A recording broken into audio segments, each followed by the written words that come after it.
उस रात के ठीक 10:30 थे। कुश और आर्य अपने गांव जा रहे थे।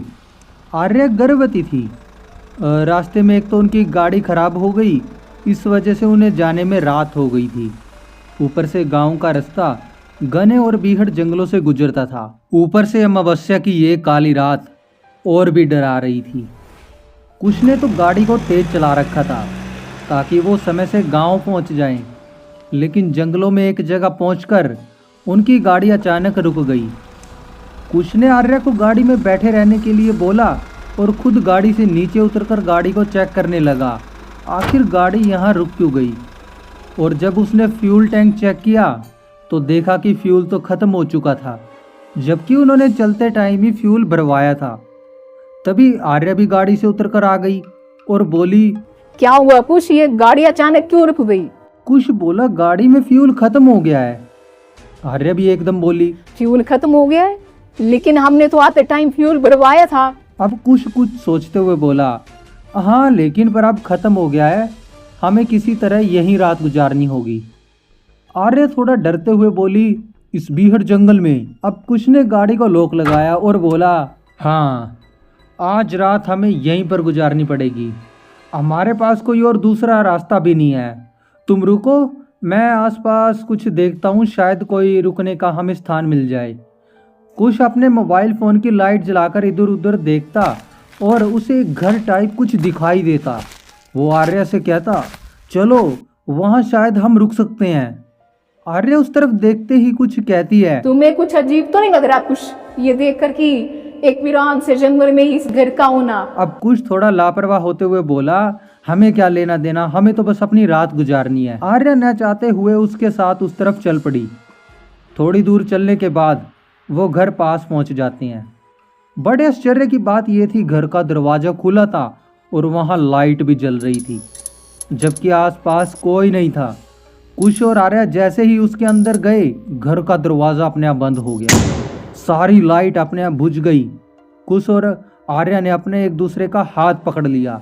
तभी घर के अंदर किसी के दरवाज़ा खोलने की आवाज़ आती है। भी कोई घर के अंदर कोई दरवाज़ा खोल रहा है और उनके पास चलकर आ रहा है। तभी एकदम लाइट आ गई। एक लड़की जिसका शरीर पूरी तरह से जल चुका था, मांस के टुकड़े पूरे लटक रहे थे उसके शरीर पर, और वह हंसते हुए आती और कहती है, मुझे तुम्हारा ही इंतजार था, आखिर तुम आ ही गए ना। तुमने जो मेरे साथ किया था वही अब मैं तुम्हारे साथ करूंगी। उसको देखकर तो भाई कुश की हालत पूरी खराब हो गई।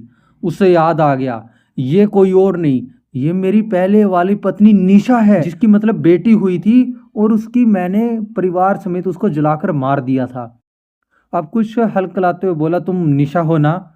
इस बात पर निशा हंस पड़ी डरावनी आवाज में। चलो तुमको मैं याद तो हूँ, उस दिन तुमने मुझे और मेरी बेटी को जलाकर मार डाला था ना, आज मेरी बारी है। आर्या कोने में खड़ी अभी उन दोनों को देख ही रही थी, लेकिन निशा ने एक बार भी आर्या की तरफ नहीं देखा। अब कुछ अपनी जान की भीख मांगते हुए बोला, मुझे माफ कर दो निशा। तभी निशा ने बीच में बात काटी और बोली, अब कोई फायदा नहीं है, पता नहीं तुम्हारे जैसे लोग कब समझेंगे कि बेटियां बोझ नहीं होती। अब कुछ अपनी जान बचाने के लिए इधर उधर भागने लगा और निशा वहीं खड़ी जोर जोर से हंस रही थी। कुछ देर बाद कुछ हिम्मत हारकर वहीं बैठ गया।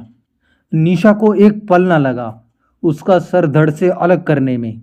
निशा ने कुछ को मार डाला। आर्या जैसे किसी पुतले की तरह खड़ी देखती रही। तभी निशा उसकी तरफ बढ़ने लगी। आर्या एक झटके से पीछे हटने लगी और बोली, मैं नहीं तुम्हारा क्या बिगाड़ रही, मुझे मत मारो। निशा उसे करीब आ गई और बोली, घबराओ मत, मैं तुम्हें कुछ नहीं करूंगी। तुम्हारे होने वाली संतान बेटी है, ये गांव ले जाकर तुम्हें मार देगा जैसे इसने मुझे मारा था। ये लोग यही करते हैं, इसलिए इनके कर्मों की सजा इसको मिलनी ही थी। तुम सुबह होते ही सीधा अपने शहर चली जाना और दोबारा फिर कभी वापस मत आना। अपनी बेटी की अच्छी से परवरिश करना, बेटियां भगवान का अनमोल उपहार है। आर्या बड़े ध्यान से उसकी बात सुन रही थी। वो रात भर वहीं रुकी रही और सुबह होते ही वापस शहर चली गई।